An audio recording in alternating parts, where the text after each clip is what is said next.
नमस्कार दोस्तों, के एग्ज़ाम फाइट में आपका स्वागत है। कैसे हैं आप सभी? उम्मीद है आप सभी सही होंगे और आपकी UPPCL TG 2 BARC NPCIL SAIL DRDO आदि परीक्षाओं की तैयारी अच्छी चल रही होगी। दोस्तों, इन सभी परीक्षाओं को ध्यान में रखते हुए हमने इलेक्ट्रीशियन थ्योरी से कुछ महत्वपूर्ण प्रश्नों की सीरीज स्टार्ट की है, जो कि इस सीरीज में हमने प्रीवियस ईयर प्रश्नों को लिया है। ये आपके आईटीआई लेवल का कोई भी एग्ज़ाम हो, इस सीरीज को देखकर चले जाना, आपका एक भी प्रश्न बाहर नहीं जाएगा। चलिए, इस सीरीज में हमने सभी टॉपिक से प्रश्नों को कवर किया है, कोई ऐसा टॉपिक नहीं है जो कि छूट गया हो। चलिए, आपका ज़्यादा टाइम न लेते हुए इन प्रश्नों की शुरुआत करते हैं। उससे पहले आपसे रिक्वेस्ट है, अगर आप चैनल पर नए, चैनल को सब्सक्राइब करिए और अपने दोस्तों में शेयर जरूर करिए। अगर वीडियो अच्छा लगता है तो वीडियो को लाइक ज़रूर करना। चलिए, आज के प्रश्नों की शुरुआत करते हैं, जो कि यहाँ पर आप देख सकते हैं। एक नियॉन सर्किट टेस्टर इसके लिए एक सस्ता और उपयोगी उपकरण है। राइट आंसर, यह जांच करना कि परिपथ जीवित है या नहीं, ये इसका सही उत्तर है। चलिए, यहाँ पर हम देख लेते हैं। यहाँ पर दिया गया है आपका एक नियॉन सर्किट टेस्टर का उपयोग परिपथ जीवित है या नहीं इसके जांचने के लिए किया जाता है। यह सस्ता और उपयोगी उपकरण होता है।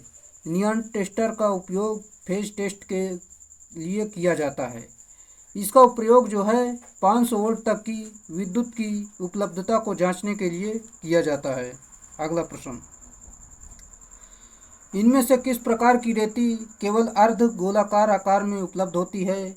राइट आंसर, जो कि यहाँ पर option number A रास्प cut file, ये इसका सही उत्तर है। इसका डायग्राम भी आप देख सकते हैं, जो कि दिया गया है। चलिए, इसके प्रयोग के बारे में देख लेते हैं। इसका प्रयोग कहाँ पर होता है? जैसे कि लकड़ी, रबर, घोड़े के खुर आदि को मुलायम करने के लिए तथा नर्म धातु एवं चमड़ा आदि वस्तुओं को रेतने के लिए किया जाता है। अगला प्रश्न, डैश डैश का उपयोग ठोकने, सीधा करने और बंकन कार्य करने के लिए किया जाता है। राइट आंसर, जो कि बाल पिन हथौड़े का प्रयोग करते हैं, ये इसका सही उत्तर है। जैसे कि बाल पिन हथौड़े के लोहे को फोर्जिंग करके बनाया जाता है। इसमें एक तरफ की आकृति बाल की तरह होती है, इसलिए इसे बाल पिन हथौड़ा कहते हैं। जो कि इसके सारे भाग आप ज़रूर याद रखें, जो कि आपके स्किल टेस्ट में पूछा जा सकता है, जो कि बार्क के एग्ज़ाम में आपकी पूछा जा सकता है। इसका प्रयोग जो है विशेष तौर पर रिवेटिंग करने के लिए किया जाता है। अगला प्रश्न आपका दिया गया है, जो कि सवाल है, आपको इसे सॉल्व करना है। दिए गए सर्किट में R1 खोजें। यदि R2 बराबर आपका 6 दिया गया है, RT बराबर आपका यानी टोटल रेजिस्टेंस आपका 3 दिया गया है। यहाँ पर आपके दो रेजिस्टेंस आपके समांतर में जुड़े हुए हैं, जो कि यहाँ पर फार्मूला होता है 1 टोटल रेजिस्टेंस बराबर 1/R1 प्लस R2। यहाँ पर 1/R2 इस प्रकार इस फार्मूले पर रखेंगे, जो कि सॉल्व करेंगे। जैसे कि यहाँ पर टोटल रेजिस्टेंस आपका 1/3 दिया गया है, यहाँ पर 3 दिया गया है, तो यहाँ पर 1/3 के भाग में लिखेंगे। जो कि यहाँ पर R2 हमें निकालना है, R1 यहाँ मतलब R1 हमें निकालना है, R2 इस प्रकार यहाँ पर मान रखेंगे और इसे सॉल्व करेंगे, तो आपका जो उत्तर निकल कर आएगा, चलिए आपका सही उत्तर इसमें हो जाएगा, जो कि ऑप्शन नंबर बी 6 ओम इसका सही उत्तर निकल कर आ जाएगा। आप कैलकुलेशन जरूर करना, अगर नहीं कर पा रहे हैं तो आप इस प्रकार भी कर सकते हैं। चलिए, अगला प्रश्न, दो बराबर प्रतिरोधक श्रृंखला में जुड़े हुए हैं और उनका कुल प्रतिरोध 800 ओम है। यदि वे समांतर में जुड़े हुए हैं तो कुल प्रतिरोध कितना होगा? चलिए, हम इसे डिस्क्रिप्शन के माध्यम से सॉल्व करते हैं, जो कि यहाँ पर आप देख सकते हैं। टोटल रेजिस्टेंस जो आपके R1 प्लस R2 जो दिया गया है 800 ओम है। अतः प्रत्येक का आपका 400 के ओम यानी 400 के ओम के रेजिस्टेंस हो जाएंगे, जैसे कि इस प्रकार यहाँ पर दिया गया है। आप इसे समांतर में जोड़ेंगे, जो कि यहाँ पर 1/R इक्विवेलेंट बराबर फार्मूला होता है, जो कि यहाँ पर 1/R1 प्लस 1/R2 दोनों का मान 400 दिया गया है। 400 यहाँ पर मान रख के सॉल्व करेंगे, आपका 200 ओम आ जाएगा। यहाँ पर ऑप्शन नंबर सी ये इसका सही उत्तर है। अगला प्रश्न आपका दिया गया है, 3 प्रतिरोध R1, R2 और R3 समांतर में जुड़े हुए हैं। R1 बड़ा है R2 से और R2 बड़ा है R3 से। यदि एक अतिरिक्त प्रतिरोध इनके समांतर में जोड़ दिया जाए तो कुल तुल्य प्रतिरोध कितना होगा? आप इसे सॉल्व करेंगे तो आपका यहाँ पर सही उत्तर हो जाएगा, जो कि यहाँ पर R3 से कम होगा। ये इसका सही उत्तर है। चलिए यहाँ पर आप देख सकते हैं जो कि दिया गया है। चलिए, 3 प्रतिरोध R1, R2 और R3 समांतर में जुड़े हुए हैं, जो कि R1 बड़ा है R2 से और R2 बड़ा है R3 से। यदि एक अतिरिक्त प्रतिरोध इनके समांतर में जोड़ दिया जाए तो कुल प्रतिरोध जो है R3 से कम होगा। चूँकि समांतर संयोजन में तुल्य प्रतिरोध का मान सबसे कम प्रतिरोध से भी कम होता है। अगला प्रश्न, यदि एक सीरीज परिपथ का कुल प्रतिरोध 100 ओम है, पहले दो प्रतिरोध 30 ओम और 50 ओम है, तीसरा आपका रेजिस्टेंस ज्ञात करना है, जो कि यहाँ पर आप देख सकते हैं। रेजिस्टेंस आपको सीरीज में दिया गया है, जो कि यहाँ पर आप टोटल रेजिस्टेंस 100 दिया गया है। आप इसे दोनों को जोड़ेंगे तो आप तीसरा यानी 50 30 दोनों को जोड़ देंगे तो आपका 80 हो जाएगा। 100 से घटा देंगे तो आपका यहाँ पर 80, 100 से 80 घटाएंगे तो आपका 20 ओम, ये इसका सही उत्तर हो जाएगा। चलिए हम अगले प्रश्न की तरफ चलते हैं, जो कि आपका अगला प्रश्न यहाँ पर दिया गया है। जैसा कि पृथ्वी का प्रतिरोध है, कितना होता है पृथ्वी का प्रतिरोध? राइट आंसर 0 होता है, ये इसका सही उत्तर है। अगला प्रश्न, वैद्युत ऊर्जा की इकाई है, राइट आंसर, जो कि यहाँ पर आपका वोल्ट एम्पियर घंटा, ये इसका सही उत्तर है। जैसा कि आप यहाँ पर देख सकते हैं, वैद्युत ऊर्जा बराबर फार्मूला होता है VIT, जहाँ की V वोल्ट को, I एम्पियर यानी धारा को और T समय को प्रदर्शित करता है। इसकी यूनिट आप जान चुके हैं, जो कि वोल्ट एम्पियर इंटू आवर होता है।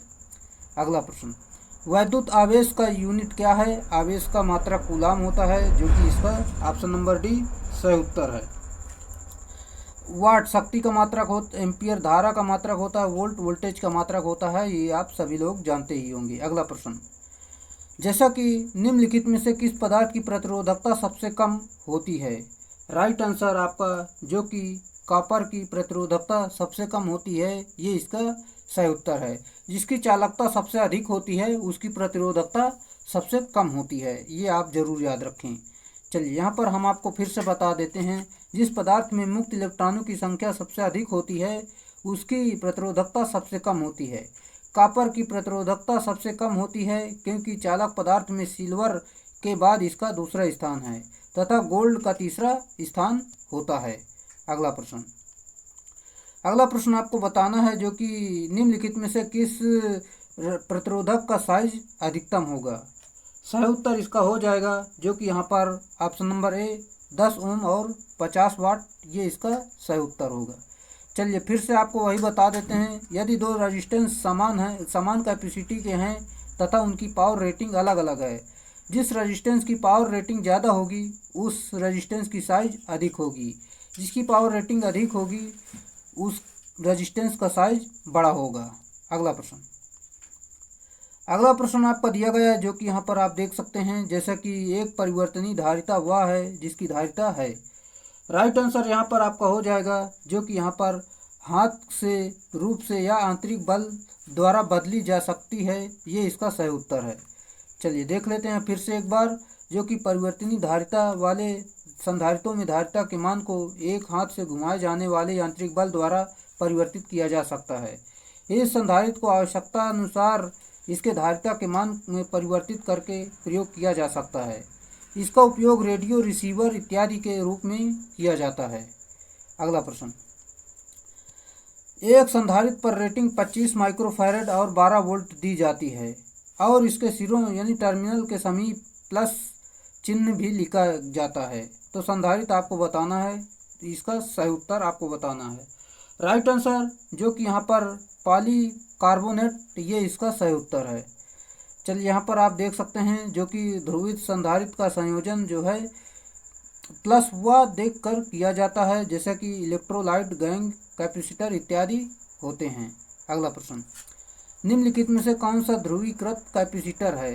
सही उत्तर, जो कि यहाँ पर आपका हो जाएगा option number D, tantalum electrolytic capacitor, ये इसका सही उत्तर है। अगला है, इनमें से कौन से कैपेसिटर में अपेक्षाकृत कम सेल्फ होता है? राइट आंसर आपका हो जाएगा, जो कि इलेक्ट्रोलाइटिक कैपेसिटर, ये इसका सही उत्तर है। जैसा कि यहाँ पर हम देख लेते हैं, इलेक्ट्रोलाइटिक कैपेसिटर में अपेक्षाकृत कम सेल्फ होता है। इलेक्ट्रोलाइटिक कैपेसिटर अधिक मान का होता है, जबकि पेपर कैपेसिटर का मान कम होता है। चलिए अगला प्रश्न। अगला प्रश्न आपका दिया गया, यहाँ पर आप देख सकते हैं, जो कि निम्नलिखित आकृति में किस प्रकार के संधारित्र का यानी किस प्रकार कैपेसिटर दर्शाया गया है। इसका सही उत्तर हो जाएगा जो कि यहाँ पर ऑप्शन नंबर डी, विद्युत अपघट्य संधारित्र, ये इसका सही उत्तर है। चलिए यहाँ पर आप देख सकते हैं, हम अगले प्रश्न की तरफ चलते हैं, जो कि आपका अगला प्रश्न दिया गया है, जैसा कि प्रतिरोधों के श्रेणी क्रम में संयोजन में क्या होगा। राइट आंसर आपका हो जाएगा जो कि ऑप्शन नंबर ए, धारा समान रहती है, ये इसका सही उत्तर है। चलिए यहाँ पर हम फिर से एक बार देख लेते हैं। जब अलग अलग वैद्युतिक अवयव अनुक्रम में जुड़े हों, अर्थात पहले अवयव का अंतिम सिरा दूसरे अवयव के पहले सिरे से जुड़ा हो, तो वह परिपथ श्रेणी का परिपथ कहलाता है। इस परिपथ में अलग अलग रेजिस्टेंस जैसे कि R1, R2 और R3 बैटरी के सीरीज क्रम में संयोजित किए जाते हैं। इसलिए इस प्रकार के परिपथ की धारा के लिए केवल एक ही पथ होता है। यही कारण है कि सीरीज परिपथ में धारा एक समान रहती है। चलिए उम्मीद है आपको समझ में आया होगा। चलिए अगले प्रश्न की तरफ चलते हैं, जो कि आपका अगला प्रश्न दिया गया है। ब्रेंजिंग में प्रयुक्त स्पेल्टर सामान्यतः डेड डैश का बना होता है। राइट आंसर आपका हो जाएगा यहाँ पर ऑप्शन नंबर ए, जो कि कॉपर बेस और चांदी की मिश्र धातु का बना होता है, ये इसका सही उत्तर है। चलिए अगला प्रश्न। अगला प्रश्न आपका दिया गया है, जो कि आपका चित्र में जो दिखाया गया है, आपको बताना है ये किसका सिंबल यानी किसका डायग्राम बना हुआ है। चलिए इसका जो सही उत्तर हो जाएगा, जैसा कि यहाँ पर हम आपको बता देते हैं, जैसे कि ऑप्शन नंबर सी, धारा नियंत्रक और धारा स्रोत, ये इसका सही उत्तर है। और दोस्तों इसका टिक पहले से इसलिए लगा दिया जाता है ताकि आपको PDF दी जाए तो वहाँ पर इसका टिक लगा हुआ मिले और आपको एग्ज़ाम के टाइम पर रिवीजन करने में काफ़ी मदद मिले। अगर आपको PDF चाहिए तो आप टेलीग्राम चैनल ज्वाइन कर सकते हैं, जो कि टेलीग्राम चैनल का नाम है KK exam fight PDF channel. आप इसे सर्च करना, यहाँ पर आपको PDF मिल जाएगी। अगला प्रश्न।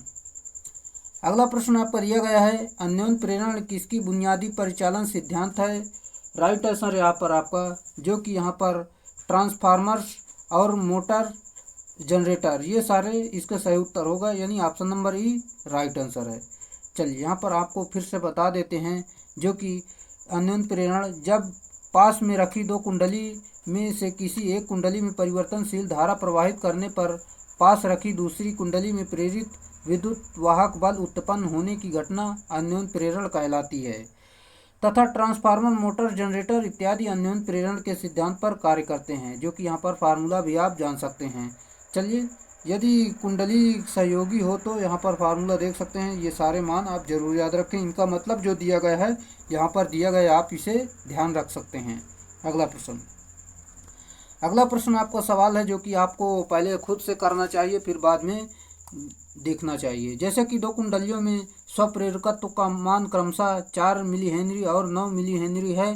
यदि युग्मन गुणांक 0.5 है तो दोनों कुंडलियों के बीच अन्योन्य प्रेरकत्व का ज्ञात करना है आपको। फार्मूला आपका होता है, जो कि यहाँ पर आप देख सकते हैं, जैसा कि हमने आपको अभी फार्मूला बताया, M बराबर आपका फार्मूला होता है K इंटू रूट में L1 इंटू L2, ये फार्मूला होता है। यहाँ पर आपको मान रखना है, जैसे कि L1 L2 का मान यहाँ पर 4 और 9 दिया गया है, K का मान यहाँ पर आपका 0.5 दिया गया है। चलिए हम आपको बता देते हैं, जो कि यहाँ पर आप देख सकते हैं, इस प्रकार आपको मान रखना है और सॉल्व कर लेना है, जो कि यहाँ पर आपका 3 मिली हेनरी, इसका सही उत्तर हो जाएगा option number D right answer है। चलिए अगला प्रश्न। यदि स्वप्रेरकत्व युक्त दो कुंडलियों क्रमशः R1 और R2 परस्पर युग्मित है तो अन्योन्य प्रेरकत्व का अधिकतम मान डेड डैश के बराबर होगा। राइट आंसर, जो कि यहाँ पर option number D L1 into L2 root में, इसका सही उत्तर हो जाएगा। चलिए यहाँ पर आप देख सकते हैं, जो कि वही फार्मूला है जो कि हमने आपको बता दिया है। चलिए अगला प्रश्न। विशुद्ध रूप से प्रेरण परिपथ में आवृत्ति का मान जितना अधिक होता है, प्रदत्त प्रतिघात उतना ही डेड डैश होता है। राइट आंसर, जो कि इसका सही उत्तर हो ऑप्शन नंबर ए अधिक होगा, ये इसका राइट आंसर है। चलिए एक बार फिर से आपको बता देते हैं, विशुद्ध रूप से प्रेरण परिपथ में आवृत्ति का मान जितना अधिक होता है, प्रदत्त प्रतिघात उतना ही अधिक होगा। जब हम जानते हैं कि प्रेरकी प्रतिघात बराबर ओमेगा एल यानी 2πfl होता है, अतः आवृत्ति में प्रतिघात संबंध अनुक्रमानुपाती होता है। अगला प्रश्न आपका दिया गया है, जो कि यहाँ पर आप देख सकते हैं, सर्किट ब्रेकर में रिले का कार्य क्या है। राइट आंसर यहाँ पर आपका हो जाएगा जो कि ऑप्शन नंबर ए, जैसे कि जब एग्जीक्यूटिंग मात्रा में एक निश्चित पूर्व निर्धारित मान तक पहुँचती है तो संपर्कों को बंद करना, ये इसका सही उत्तर है। चलिए फिर से एक बार बताते हैं, जो कि सर्किट ब्रेकर का कार्य जब एग्जीक्यूटिव मात्रा पूर्व निर्धारित मात्रा से अधिक हो जाती है तो यह ट्रिप कुंडली की सहायता से सर्किट ब्रेकर के संपर्कों को बंद करना होता है, जिसके कारण प्रदोषी परिपथ प्रणाली से अलग हो जाता है तथा अन्य उपकरण सुरक्षित रहते हैं। अगला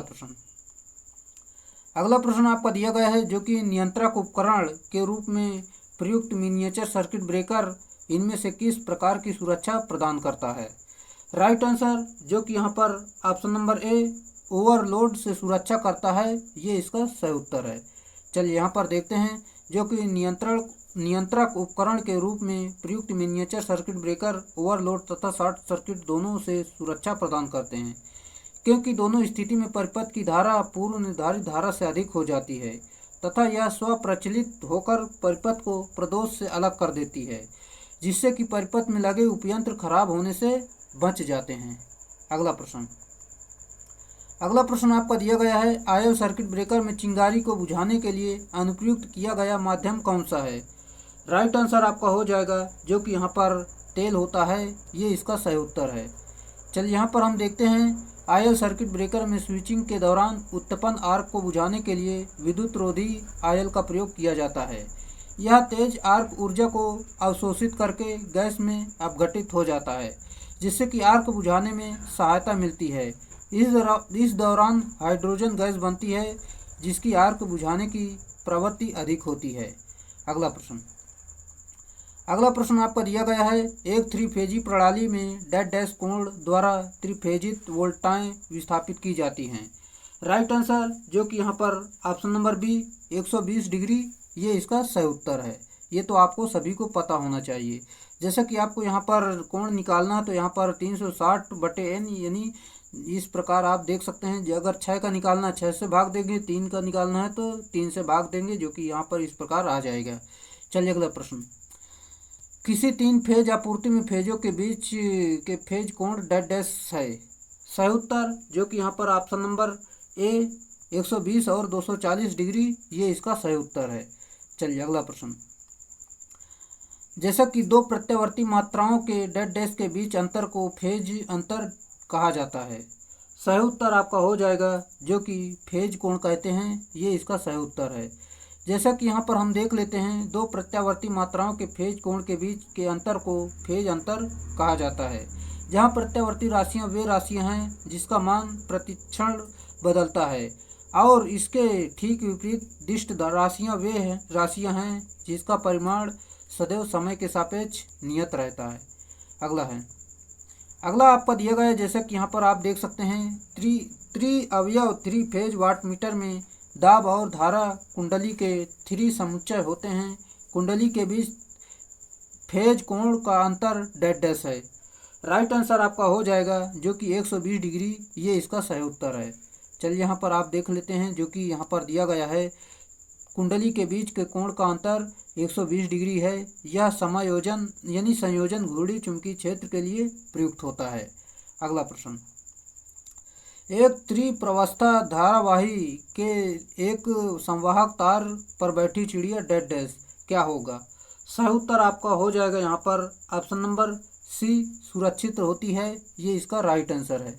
चलिए यहाँ पर आपको फिर से एक बार बताते हैं, जैसे कि एक 3 फेज अवस्था यानी 3 फेज लाइन पर एक संवाहक तार पर चिड़िया सुरक्षित होती है, क्योंकि करंट के प्रचालन के लिए बंद परिपथ की आवश्यकता होती है, जबकि अर्थ की अनुपस्थिति परिपथ को खुला कर देता है, जिससे कि खुले परिपथ में धारा का मान 0 होता है।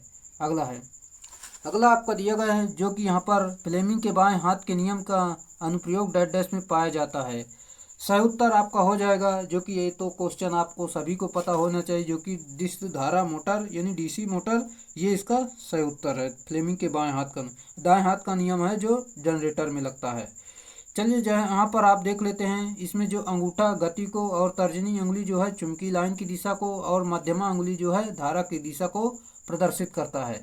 अगला प्रश्न, एक अनुचुंबकीय सामग्री के लिए अपेक्षित चुंबकशीलता का मान क्या होता है। सही उत्तर आपको बताना है, जो कि यहाँ पर एकक से थोड़ा अधिक होगा, ये इसका सही उत्तर है, जैसा कि यहाँ पर आप देख सकते हैं। चलिए अगला प्रश्न आपको दिया गया। अगला प्रश्न है जो कि निम्नलिखित विकल्पों में से लौह चुंबकीय पदार्थ आपको चुनना है। आपको बताना है इसमें से लौह चुंबकीय पदार्थ कौन सा है। कोबाल्ट, ये इसका राइट आंसर है। चलिए यहाँ पर पूरी जानकारी देख लेते हैं, जो कि कोबाल्ट लौह चुंबकीय पदार्थ है, यानी जो पदार्थ चुंबक द्वारा बहुत मजबूत से आकर्षित होते हैं उन्हें लौह चुंबकीय पदार्थ कहा जाता है। जैसे कि कोबाल्ट, निकिल और फेरस यानी लोहा ये होते हैं। इनकी परमेबिलिटी का मान 1 से बहुत अधिक होता है, ये जानकारी आप जरूर याद रखिए। जैसे कि हवा की पूर्ण पारगम्यता डैश डैश है। राइट आंसर यहाँ पर आपका हो जाएगा, जो कि 4 पाई गुणे 10⁻⁻7 हेनरी प्रति मीटर, ये इसका सही उत्तर हो जाएगा। Option number B right answer है। जैसे कि यहाँ पर देख सकते हैं इसका मान दिया गया है, जो कि यहाँ पर पूरी जानकारी आप देख सकते हैं। अगला प्रश्न, क्यूरी बिंदु का वह तापमान जिसके ऊपर एक लव चुंबकीय पदार्थ डैश डैश हो जाता है। राइट आंसर अनुचुंबकीय हो जाता है, ये इसका सही उत्तर है। अगला है, मैक्सवेल का कार्क स्क्रू नियम डैश डैश के समान है। राइट आंसर हो जाएगा, जो कि यहाँ पर दाहिने हाथ के अंगूठे के नियम, ये इसका सही उत्तर है।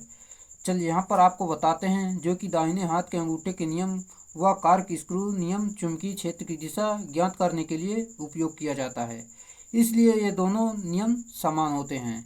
अगला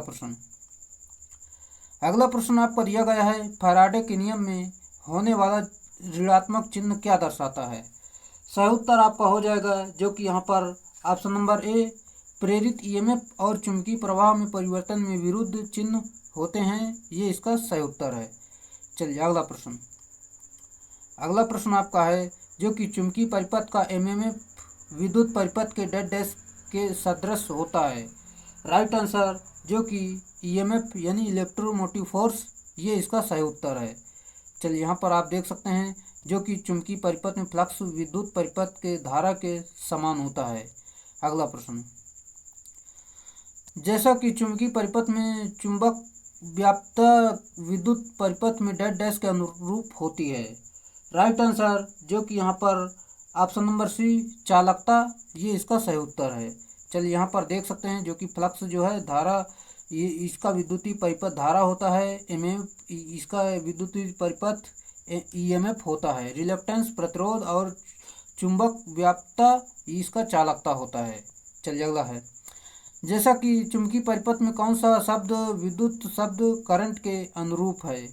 राइट आंसर, जो कि यहाँ पर आप देख सकते हैं option number C flux right answer है। जैसा कि यहाँ पर हम बताते हैं आपको, जो कि चुंबकीय परिपथ में धारा का अनुरूप चुंबकीय फ्लक्स होता है, तथा साथ ही जिस प्रकार वैद्युतिक परिपथ में विद्युत वाहक बल होता है उसी पर चुंबकीय परिपथ में चुंबकीय वाहक बल होता है। अगला आपका दिया गया, जो कि यहाँ पर आप देख सकते हैं, जैसा कि यहाँ पर हम आपको बताना चाहेंगे, दिए गए चित्र में किस प्रकार का अर्थिंग दर्शाई गई है। आपको बताना है ये किस प्रकार की अर्थिंग है। जैसा कि यहाँ पर आपका प्लेट अर्थिंग, ये इसका सही उत्तर है, जो कि देख सकते हैं ये प्लेट आपका बनी हुई है। चलिए अगला प्रश्न आपका दिया गया है, अर्धचालक डैश डैश को पृथ्वी में प्रेषित करने के लिए पथ उपलब्ध कराता है। राइट आंसर आपका हो जाएगा, जो कि यहाँ पर ऑप्शन नंबर ए लीकेज धारा, ये इसका सही उत्तर है। जैसा कि यहाँ पर हम देखते हैं, अर्धचालक लीकेज धारा को पृथ्वी में प्रेषित करने के लिए रास्ता प्रदान करता है। यह उपकरण की लीकेज धारा से सुरक्षा प्रदान करता है। उपकरण पर कार्य कर रहे व्यक्ति को झटकों से अर्धचालक बचाता है।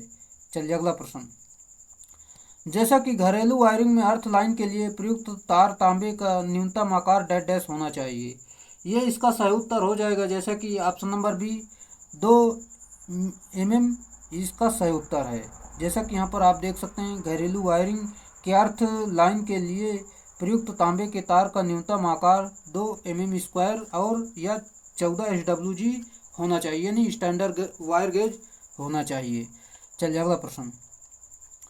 मानव शरीर की जल से भीगी हुई त्वचा का प्रतिरोध होता है। सही उत्तर आपको सभी को पता होना चाहिए, जो कि इसका सही उत्तर हो जाएगा 1 किलो ओम। ये इसका राइट आंसर है। जैसा कि यहाँ पर हम देखते हैं, मानव शरीर की जल से भीगी हुई त्वचा का प्रतिरोध 1 ओम होता है तथा यह मानव शरीर 3 मिली एम्पियर से लेकर 9 मिली एम्पियर की धारा का झटका एक बार सह सकता है। अगला आपका दिया गया, जो कि यहाँ पर देख सकते हैं, पाइप भू संयोजन में गैल्वेनाइज्ड आयरन पाइप का न्यूनतम व्यास होना चाहिए। राइट आंसर जो कि 38 mm होना चाहिए, ये इसका सही उत्तर है। जैसा कि यहाँ पर हम देखते हैं, निमज्जी सोल्डरन पद्धति का क्या उपयोग है। राइट आंसर हो जाएगा जो कि यहाँ पर पीसीबी पर लघु घटक सोल्डरन, ये इसका सही उत्तर है। जैसा कि यहाँ पर हम देख लेते हैं, जो कि पीसीबी का पूर्ण विस्तार प्रिंटेड सर्किट बोर्ड होता है, जहाँ बहुत से छोटे एलिमेंट एकल चिप पर संयोजित रहते हैं। अगला प्रश्न। जैसा कि आपको बताना है सोल्डरिंग के लिए सोल्डरिंग के प्रकार का उपयोग, यानी आपको ये सोल्डरिंग किस प्रकार की दर्शाई गई है, आपको ये बताना है। इसका सही उत्तर हो जाएगा जो कि यहाँ पर ऑप्शन नंबर बी, जो कि पीसीबी पर लघु घटकों का सोल्डरिंग, ये इसका सही उत्तर है। चलिए अगला प्रश्न। निम्नलिखित में से कौन सी सोल्डरिंग के लिए नियोजित विधियों में से एक नहीं है। सही उत्तर आपका हो जाएगा जो कि टार्च सोल्डरिंग, ये इसका राइट आंसर है। अगला प्रश्न। मशीन सोल्डरिंग के लिए निम्नलिखित में से कौन सा तथ्य गलत है। सही उत्तर आपका है जो कि अल्प तापमान नियंत्रण, ये इसका सही उत्तर हो जाएगा। चलिए अगला प्रश्न। जैसा कि सोल्डरिंग आयरन की बिट बनी होती है। सही उत्तर जो कि ये तांबे की बनी होती है, ये इसका सही उत्तर है। चलिए यहाँ पर हम देखते हैं, तांबा एक अच्छा विद्युत का सुचालक है जिसकी चालकता लगभग 98% होती है, इसलिए सोल्डरिंग आयरन की बिट तांबा की बनाई जाती है। अगला प्रश्न आपका दिया गया है, एम्पलीफायर में ऋणात्मक फीडबैक के फलस्वरूप निम्न में से क्या होता है। सही उत्तर आपका हो जाएगा जो कि यहाँ पर वोल्टेज में लब्धि में कमी, ये इसका सही उत्तर हो जाएगा। जैसा कि यहाँ पर आप देख सकते हैं, जो कि इस प्रकार इसका फार्मूला भी आप देख सकते हैं, वोल्टेज गेन बराबर वोल्टेज आउटपुट अपान इनपुट, यहाँ पर पूरा मान दिया गया है। जैसा कि यहाँ पर हम देख लेते हैं, नकारात्मक यानी ऋणात्मक फीडबैक में फीडबैक सिग्नल इनपुट सिग्नल के विपरीत कला यानी फेज 180 का फेज अंतर होता है। जैसा कि आप ये पूरी जानकारी आप जरूर याद रखें। अगला प्रश्न। वर्ग डैश शक्ति प्रवर्धक यानी पावर एम्पलीफायर को एक प्रकार अभिन्नत किया जाता है कि आउटपुट धारा इनपुट सिग्नल के पूरे चक्र के दौरान प्रवाहित होती है। सही उत्तर आपका हो जाएगा जो कि यहाँ पर ऑप्शन नंबर ए इसका सही उत्तर है। चलिए यहाँ पर आप देख सकते हैं, जो कि इस प्रकार दिया गया है, आप इस डायग्राम से आप जान सकते हैं। चलिए, जैसे कि वर्ग ए एम्पलीफायर की डिफिनिटी सर्वोत्तम, डिस्टॉर्शन न्यूनतम तथा आउटपुट पावर कम होती है और इसकी दक्षता जो है 20 से 35% तक होती है। जैसा कि वर्ग ए एम्पलीफायर में प्री एम्पलीफायर तथा ऑडियो फ्रीक्वेंसी एम्पलीफायर के रूप में प्रयोग किया जाता है। अगला प्रश्न जो कि एम्पलीफायर के रूप में ज़्यादातर किस प्रकार के कॉन्फ़िगरेशन का प्रयोग किया जाता है। सही उत्तर हो जाएगा जो कि कॉमन इमीटर, ये इसका सही उत्तर है। अगला प्रश्न। प्रवर्धक में यानी एम्पलीफायर में संघूर्णक दर को डैश के रूप में व्यक्त किया जाता है जो कि V/μs, ये इसका सही उत्तर है। चलिए अगला प्रश्न। प्लास्टर के नीचे दबे हुए परिरक्षी तार स्थापन को क्या कहा जाता है। सही उत्तर आपका हो जाएगा जो कि झिर्रीदार परिरक्षी तार स्थापन यानी वायरिंग, ये इसका सही उत्तर है। चलिए अगला है, आवासीय भवन में सबसे अधिक किस प्रकार की तार स्थापन प्रणाली का उपयोग किया जाता है। राइट आंसर जो कि कास्ट कोष आवरण यानी वुडन केसिंग कैपिंग, ये इसका सही उत्तर है। अगला प्रश्न। बटन लगाते समय लगाए जाने वाले स्क्रू के मध्य की दूरी किससे अधिक नहीं होनी चाहिए। ये इसका सही उत्तर हो जाएगा, जो कि 75 सेंटीमीटर से अधिक नहीं होनी चाहिए। ये इसका राइट आंसर है। जैसा कि यहाँ पर हम देख लेते हैं, जो कि बटन वायरिंग में गट्टियों की दूरी जो है 75 सेंटीमीटर से अधिक नहीं रखें। लिंक क्लिप्स दूरी ऊर्ध्व वायरिंग में 15 सेंटीमीटर तथा क्षैतिज वायरिंग में 10 सेंटीमीटर रखना है। जैसा कि कंसील्ड तंत्र में सैडल स्विच को बॉक्स से लगभग कितनी दूरी पर लगाया जाता है। सही उत्तर आपका है, जो कि यहाँ पर ऑप्शन नंबर ए 30 सेंटीमीटर, ये इसका सही उत्तर है। जैसा कि कंसील्ड तंत्र में सैंडल स्विच का बॉक्स से लगभग 30 सेंटीमीटर दूरी पर लगाया जाता है। यह दूरी इस स्विच बॉक्स को एक सुरक्षित स्थान पर प्रदान करती है। अगला प्रश्न आपको दिया गया है, जो कि कंड्यूट के साथ साथ अर्थ का तार बिछाने का विचार मुख्यतः डैश डैश है। सही उत्तर आपका हो जाएगा, जो कि यहाँ पर आप देख सकते हैं, इसका राइट आंसर हो जाएगा। जैसा कि यहाँ पर आपको बताना है, आपका कंड्यूट और धातु के सहायक उपकरणों को विद्युतीय रूप से सतत बनाने के लिए ऑप्शन नंबर ई सही उत्तर है। चलिए एक बार फिर से आपको बताते हैं, जो कि वायरिंग में अर्थिंग तार बिछाने का मुख्य कारण मानव की सुरक्षा तथा धात्विक रूप से मशीनों की सुरक्षा करना होता है। अर्थिंग तार का जो कलर होता है वो हरा होता है, न्यूट्रल का जो होता है वो काला होता है। अगला है, किसी पावर सर्किट में 3 सीरीज में जुड़े लैंपों को नियंत्रित करने के लिए कितने स्विच की आवश्यकता होती है। सही उत्तर, जो कि एक स्विच की आवश्यकता होती है, ये इसका सही उत्तर है। चलिए अगला है, कंप्यूटर के लिए आईसी चिप सामान्यतः किसकी बनाई जाती है। सही उत्तर, जो कि सिलिकॉन की बनाई जाती है, ये इसका राइट आंसर है। जैसा कि यहाँ पर हम देखते हैं, सिलिकॉन जो है एक अर्धचालक पदार्थ है। सिलिकॉन यानी सिलिका ऑक्साइड से प्राप्त किया जाता है, जो कि यहाँ पर आप देख सकते हैं। अगला है, एक ये बाइनरी का मान आपको बताना है। सिंपल सा होता है, इसको आप हल करेंगे तो आपका 2 की घाते 5 - 1, ये इसका सही उत्तर हो जाएगा।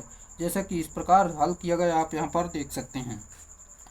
चलिए अगला है, अगला आपका दिया गया है, जैसे कि यहाँ पर आपको चयन करना है इसमें से कौन सा सही है। चलिए इसका राइट आंसर हो जाएगा, जैसा कि हम आपको बता देते हैं, पी रोम और एक प्रोग्रामेबल एंड प्यू व एक निश्चित ओआर समूह व्यू, ये इसका सही उत्तर है। चलिए यहाँ पर इसका डायग्राम भी आप देख सकते हैं, इसकी टेबल सारणी बनी हुई है, जो कि आप इसे भी जान सकते हैं। चलिए जैसा कि अगला प्रश्न दिया गया आपका, जैसा कि तस्वीर साफ होने के लिए आवश्यक है। सही उत्तर हो जाएगा, जो कि सफ़ेद एवं काले बिंदु का कम होना, ये इसका राइट आंसर है। अगला है, जैसे जैसे डीसी जनरेटर की गति बढ़ेगी प्रेरित वोल्टेज क्या होगा। आपको बताना है क्या होता है, बढ़ेगा, ये इसका सही उत्तर है। अगला प्रश्न, डीसी जनरेटर में जनित ईएमएफ डैश डैश के अनुक्रमान यानी व्युत्क्रमानुपाती होता है। किसके व्युत्क्रमानुपाती होता है आपको बताना है। जैसा कि समांतर पथों की संख्या के व्युत्क्रमानुपाती होता है, ये इसका सही उत्तर है। जो कि यहाँ पर आप देख सकते हैं, समांतर पथों की संख्या के व्युत्क्रमानुपाती होता है। ये फार्मूला भी आप जरूर याद रखें। यहाँ पर आपका किसी भी से मान से संबंध बनवा सकता है, आप उसे बता सकते हैं आसानी से। अगला है, जैसे कि 4 पोल लैप कुंडलित दिष्ट धारा शंट जनरेटर में 220 फेरों की आर्मेचर कुंडली है और जिनमें से प्रत्येक 0.004 ओम के आर्मेचर प्रतिरोध क्या है। सही उत्तर आपको बताना है। चलिए हम आपको यहाँ पर सॉल्व करके दिखाते हैं, जो कि इस प्रकार आपको बताया गया है। यहाँ पर आप देख सकते हैं, जो कि यहाँ पर पोल्स की संख्या दी गई है और फेरों की संख्या और टोटल रेजिस्टेंस दिया गया है। यहाँ पर आर्मेचर रेजिस्टेंस निकालना है। जो कि यहाँ पर लैप है तो पोलों की संख्या और समांतर पथों की संख्या जो है समान होती है। जो कि यहाँ पर 4 पोल दिए गए हैं, सिंपल सा है। यहाँ पर फेरों की संख्या निकालेंगे तो जो कि 55 आ जाएगी।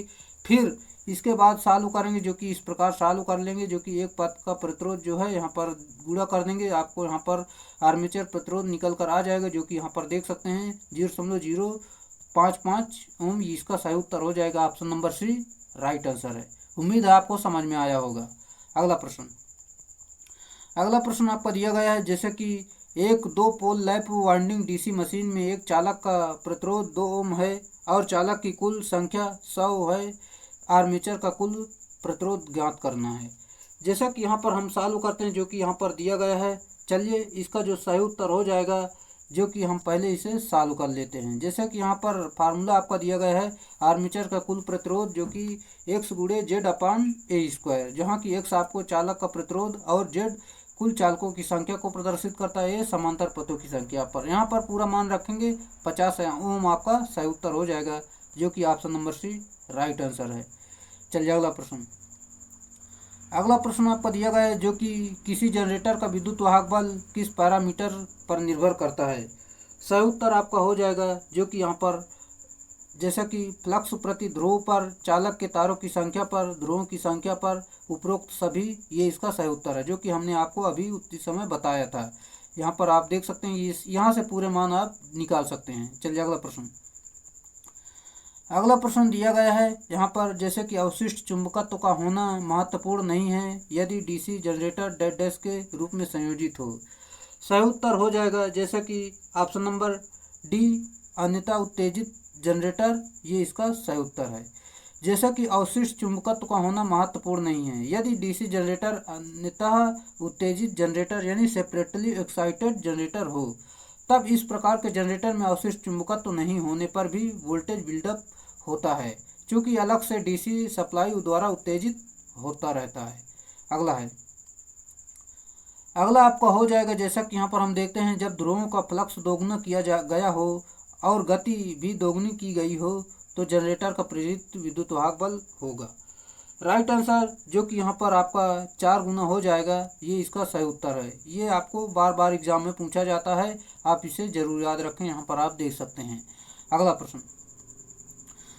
चुंबकीय कंडक्टर निम्नलिखित में से किसके परिचालित होता है। सही उत्तर आपका हो जाएगा, जो कि यहाँ पर कुंडली के परिचालित होता है, ये इसका सही उत्तर है। जैसा कि स्टार्टर में 9 वोल्ट कॉइल का प्रयोजन क्या है। सही उत्तर है, जो कि चुंबकीय प्रयोजन के लिए, ये इसका राइट आंसर है। जैसा कि यहाँ पर हम पूरी जानकारी देखते हैं, जैसे कि स्टार्टर में 9 वोल्ट कॉइल का प्रयोजन चुंबकीय प्रयोजन के लिए किया जाता है।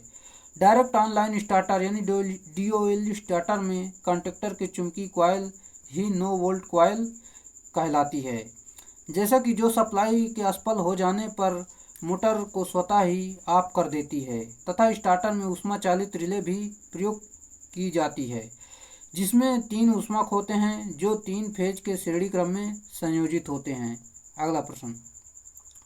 डीसी शंट मोटर के 3 पॉइंट स्टार्टर के एक परिवर्तित प्रतिरोध के साथ 2 कॉइल 9 वोल्ट कॉइल और ओवरलोड रिलीज कॉइल होते हैं। ये कॉइल क्या है। सही उत्तर आपका हो जाएगा, जो कि यहाँ पर ऑप्शन नंबर बी सुरक्षात्मक उपकरण है, ये इसका सही उत्तर है।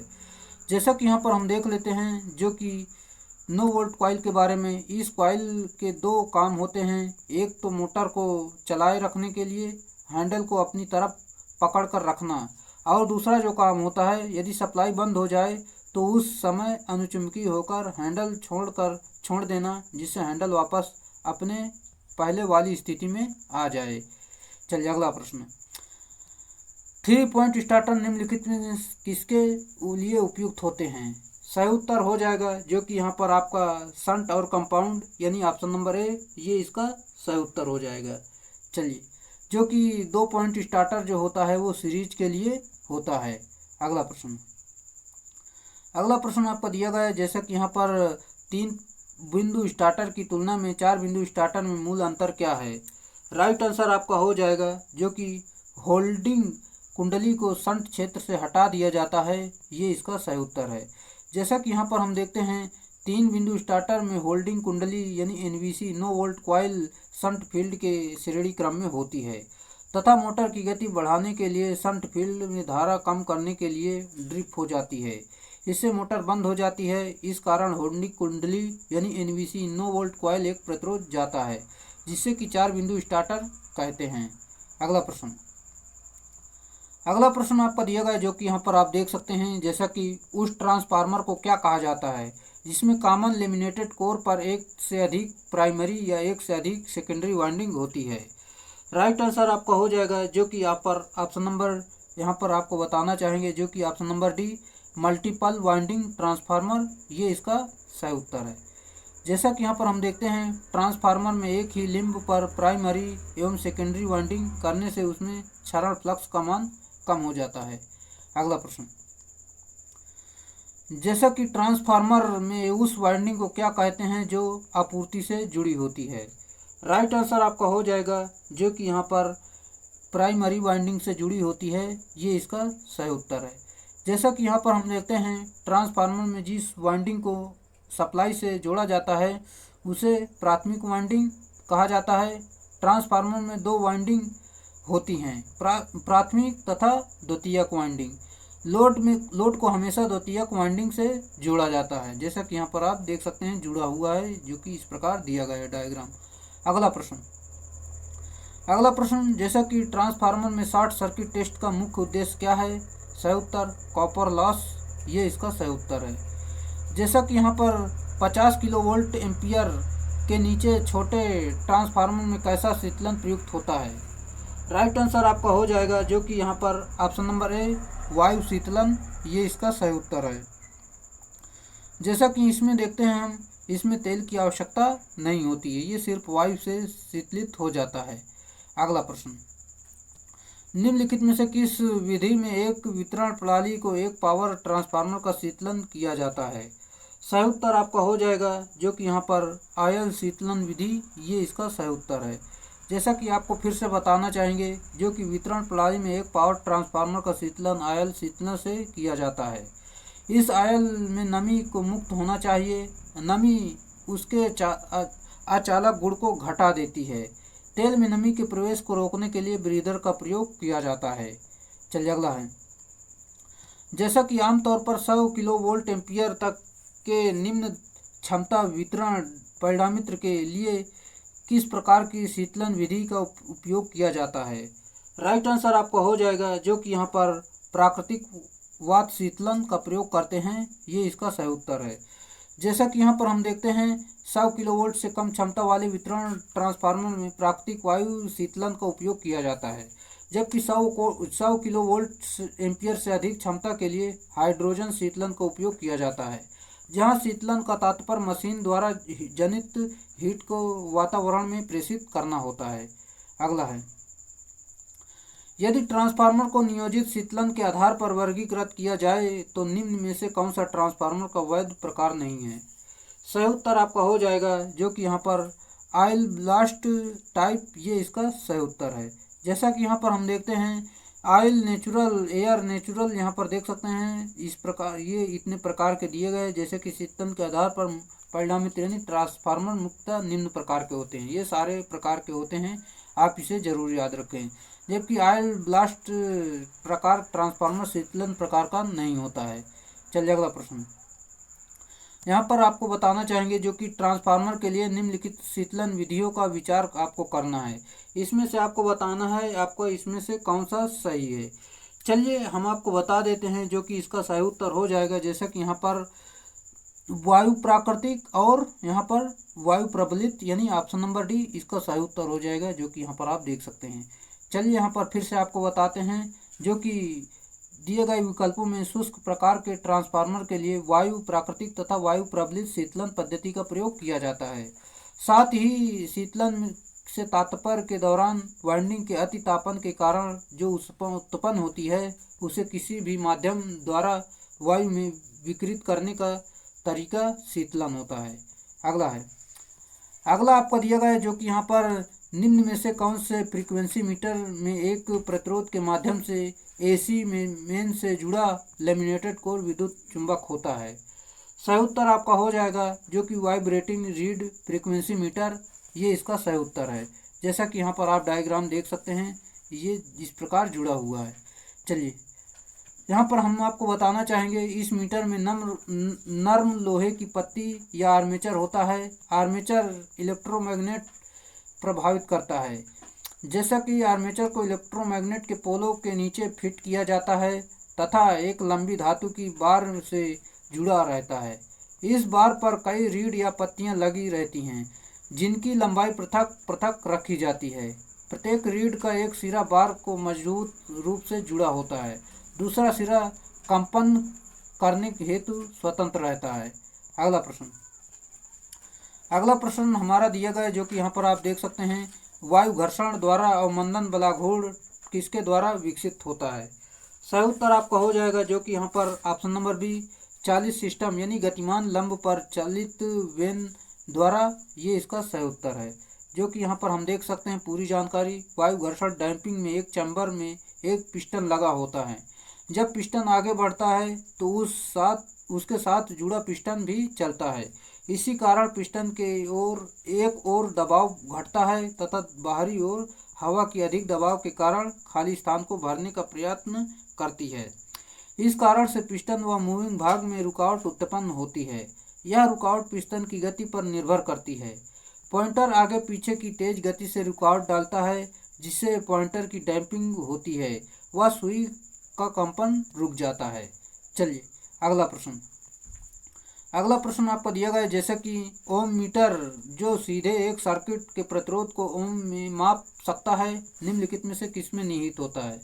सही उत्तर मूविंग कॉइल गैल्वेनोमीटर, ये इसका सही उत्तर है।